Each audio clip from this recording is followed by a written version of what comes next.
Should I have DNF'd it? Absolutely. Did I DNF it? No. Why? Because my brain is broken. Hi, my name is Adriana, and today I will be doing my reading wrap-up for the month of February. So as per usual, we will start with my stats. I'm gonna see if doing my stats this way is any easier. I'm just going to pull it up on my computer, screen record, and take you through my monthly stats. I don't know if this is gonna actually be easier for editing me, but for now, we're just gonna try it out and see. So this is my monthly stats page. Up here we can select the month that we are trying to look at. It's February, so we're looking at month 2. Number of books here. We'll make this a little bigger. Number of books I read in February was 7.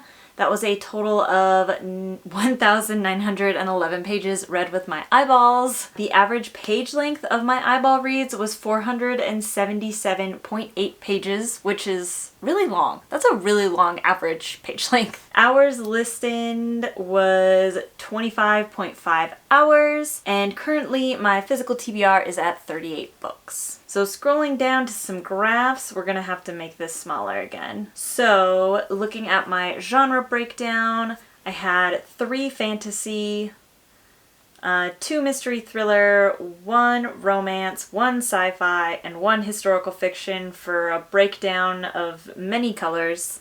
My audience count, where's the middle grade?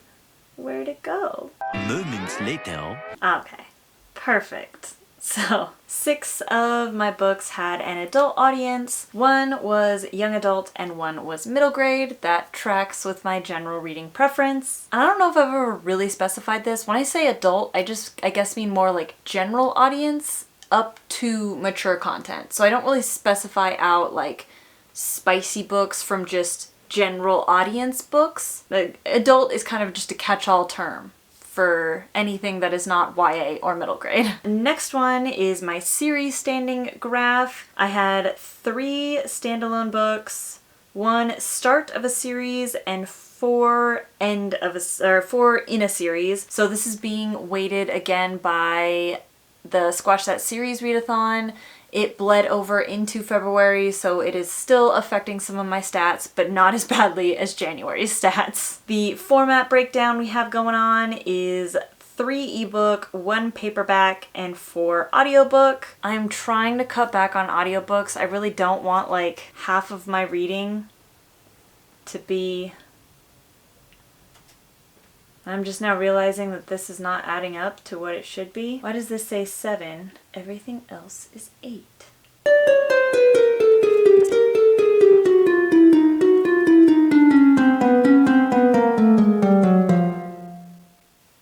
Huh, okay.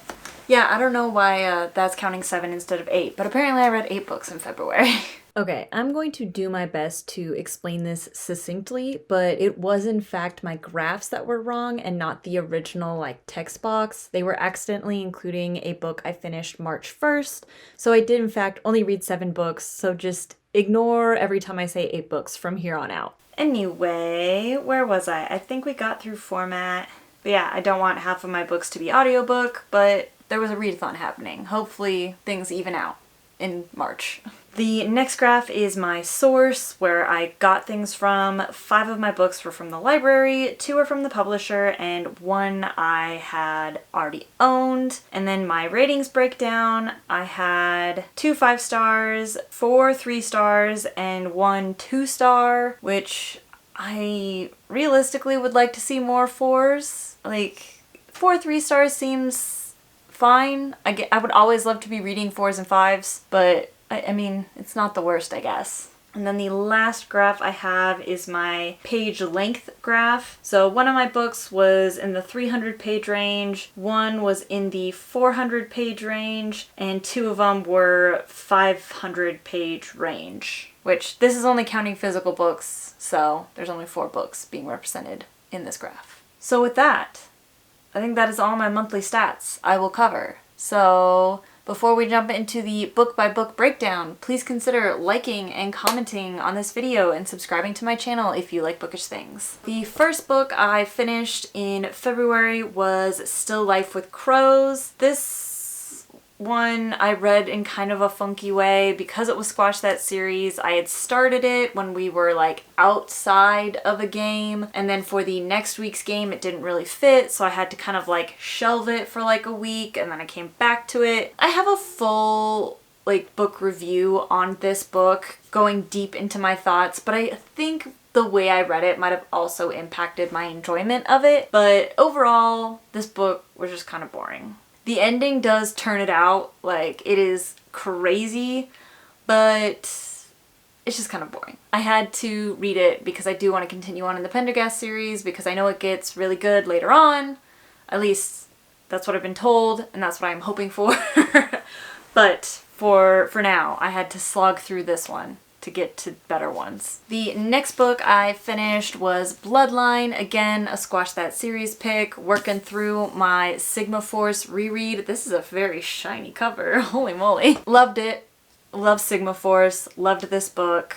I don't really remember what happened in it now, but this is another one I have a full book review for. So if you are wanting more smart, in-depth thoughts, you can watch that book review. But for now, all that's sticking in my brain is some really fun action scenes. The next book I finished was the audiobook version of The Tyrant's Tomb by Rick Riordan. This is the 4th book in the Trials of Apollo series. And these ones, like, they're fun. Like, I gave this a 3-star. I've talked about this before when I've talked about these Trials of Apollo books, but like, I just don't really connect to them the same way I do some of the other Percy Jackson material, because the first one of these, what is the first one even called? I don't even remember. The first one of these, The Hidden Oracle, came out in 2016, and I had graduated college that year. So I was just kind of like aged out of this series. I think like The Heroes of Olympus, I think I was in high school when those came out. So that would just like fit a little bit better, like age-wise for me. Percy Jackson came out when I was in like 5th grade, middle school time frame. So I was like perfect age for those when those came out and became popular. And this one I just kind of like missed the boat. So like I don't really have that same nostalgia. I don't know. Like we're reading from the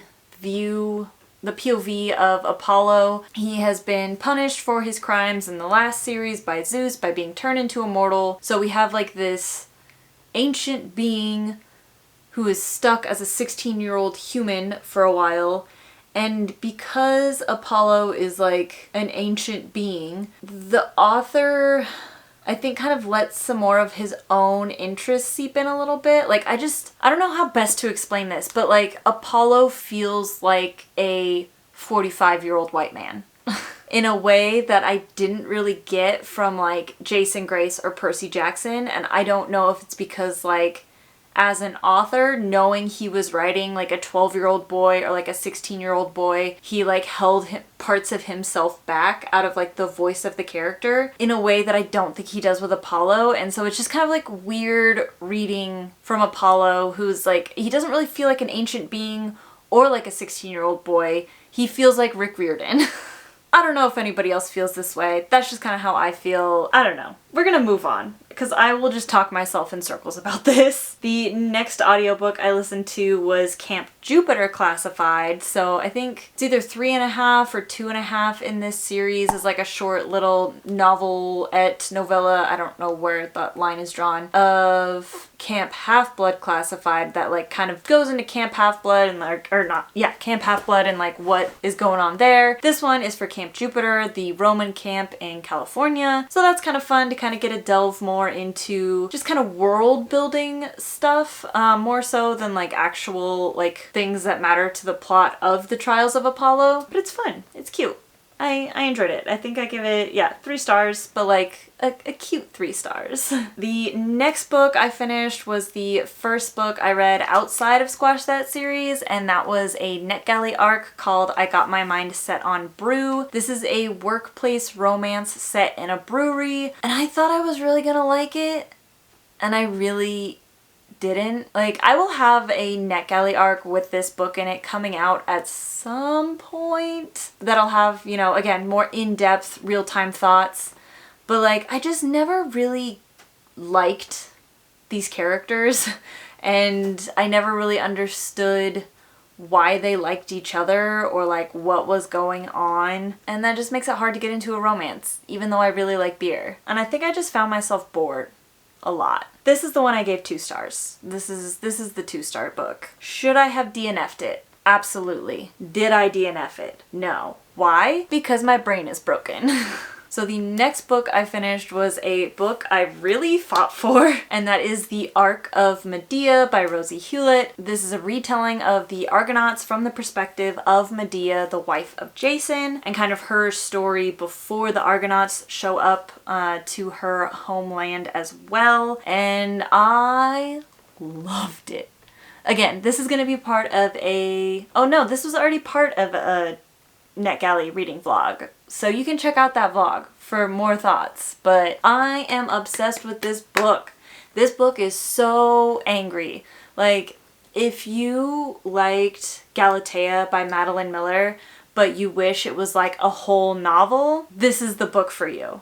It's so good. It's so good. And I think part of my reading vlog, I just like list off quotes. Everything hits so hard. It is like a punch to the gut every single chapter. So like if you're not prepared for that, maybe don't read it, but like it's so like cathartic in just the most delicious way. So the last book I finished in February was The Other Princess. This was a NetGalley arc I had that I let archive before I read it. So this is just some like catching up work, but this is the story of Anya, a young Nigerian princess who gets not adopted, but I guess taken in by Queen Victoria, but not really Queen Victoria.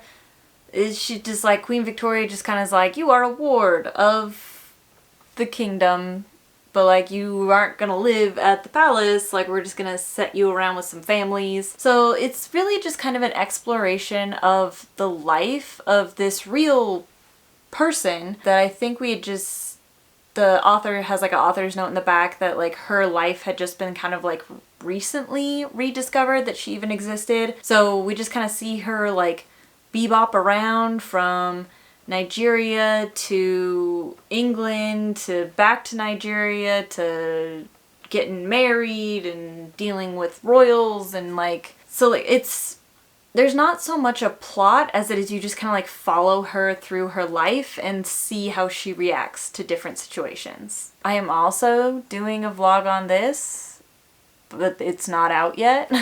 But kind of my concluding thoughts about this book is it's a really, really interesting story, but I don't think a historical fiction is the way I would have liked to have taken in the story of this woman's life. I think I would have much preferred just like an hour to 2-hour podcast where we just kind of like hit the high points and maybe read like some primary sources from her life rather than a full historical fiction novelization is my takeaway. But I'm glad I read it. I think I gave it 3 stars. Like the ending was really sweet. I don't know how accurate the ending is to her actual life, but you know, we take what we get. So those are the 8 books I read in February. Please let me know if you have read any of them and what your favorite book of February was. And thanks so much for watching, and I will catch you on the next video.